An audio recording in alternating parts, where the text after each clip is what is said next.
But yeah, the Naismith Basketball Hall of Fame inducted Carmelo Anthony. So we're going to talk about how he is potentially going to be remembered. I think both the guys, Carmelo Anthony and Dwight Howard, are probably going to be very, very underrated when we talk about their basketball careers another 5 years from now. But now it's time to talk about Carmelo Anthony. How do you think he's going to be remembered?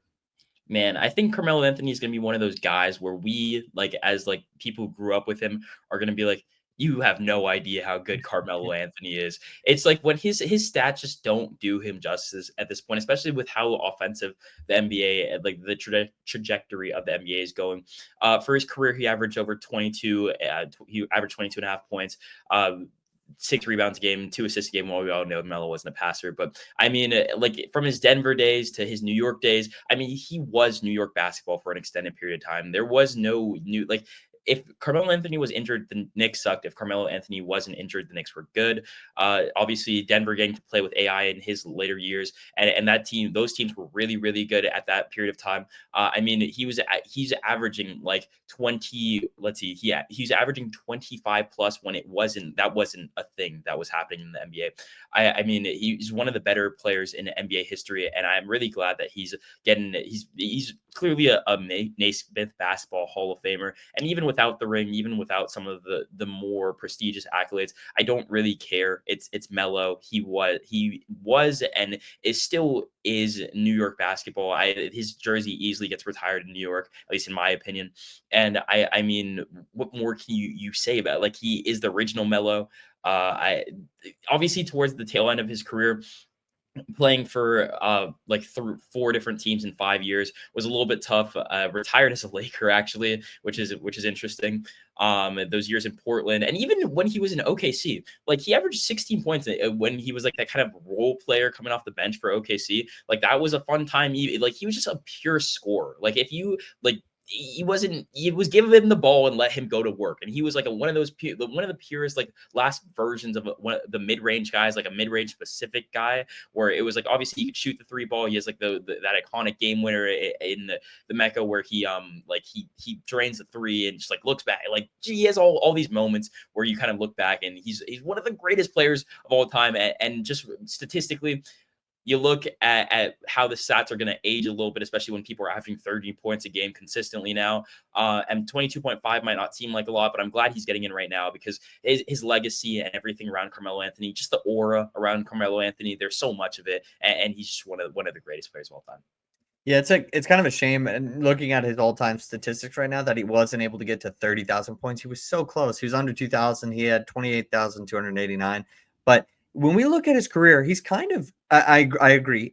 He's going to be underrated. He's kind of one of the most decorated players outside of the NBA in basketball history. With the national championship, obviously an amazing career in high school. Going against LeBron James, right, and being at Oak Hill Academy and winning 3 gold medals in the Olympics. He has 4 total gold medals. And then also, I know we don't count the bronzes, but he's got 2 of those. And just being a mainstay on Team USA was so huge, and just kind of helping build that culture was such a big deal. I completely agree. I think unfortunately he's going to get a little bit lost. I think the one thing that maybe potentially hurt his career was just not getting drafted by the Knicks and just going to the Nuggets, right? Because it just seems like I wasn't watching the NBA at that time. Obviously, we were just kind of too young, really, for his Nuggets era. But all the stories that are told is, he was coming home. He was going back to New York. That's where he was comfortable personally, and and so we left the Nuggets, what he had built there as well. He did a very good job. And then, like you mentioned, it was essentially also Amari Stoudemire's health that really affected those Knicks teams.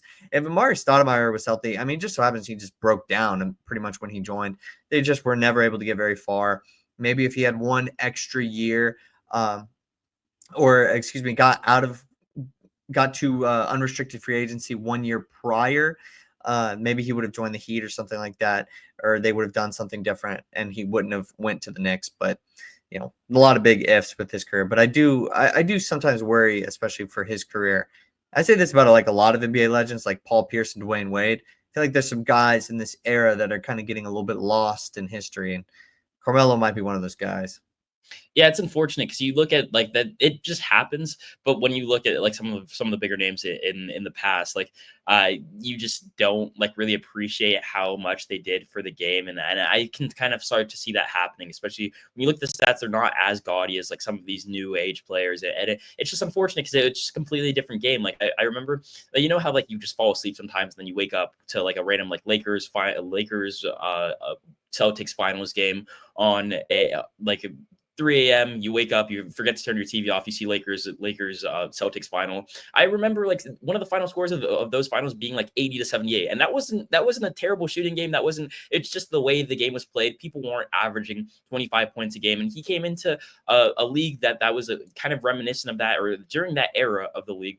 And he averaged 20 points from the start of his career. He like coming into the league, he averaged over 20 points a game, finished number 2 in Rookie of the Year voting, and then from there on out until he joined OKC, he didn't have a season where he averaged under 20 points a game in a throughout a time period where that just didn't happen. So again, one of the greatest players of all time, and I just want to throw that out there. Even towards the end of his career, when he was playing with Portland, maybe not the greatest Yeah. in his career, but he came in second and sixth man of the year. He assumed that 6-man role and wasn't like he wasn't complaining about it, or it wasn't like, at least not publicly as much, and was just kind of accepting of his role and kind of understood what. And he was big for those Portland teams. That was when they saw Dame and were like pretty good teams. So I think that fitting into adapting into a different role was definitely good, and kind of hurt his career stats even more too. Because I don't know exactly, I didn't do the math on it, but I mean, if he's averaging 16 points, 13 points, 15 points, 13 points, 13 points, that's all less than 22 points. Like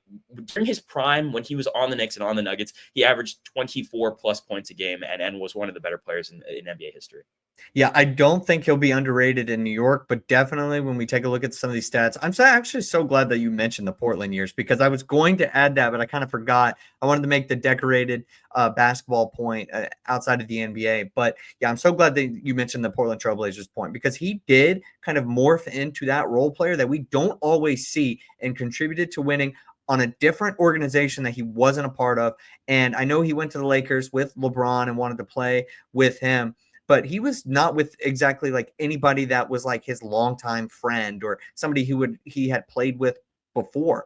It was like OKC and Portland. I mean, that's almost for the love of the game, right? And it was always that he was a big city guy, had to be in New York. That's where he wanted to play. Obviously, that's where he made a name for himself, essentially, right? That in Denver, but he like really contributed to winning basketball, and it hurt his career averages. It certainly helped his all-time numbers, but it hurt those career averages. So when you see 22.5 points per game as somebody maybe in 2040, and they say like, oh, he wasn't a scorer. He didn't even average 23 points per game for his career. That's the moment I think we'll all be like old heads and be like, you have no clue.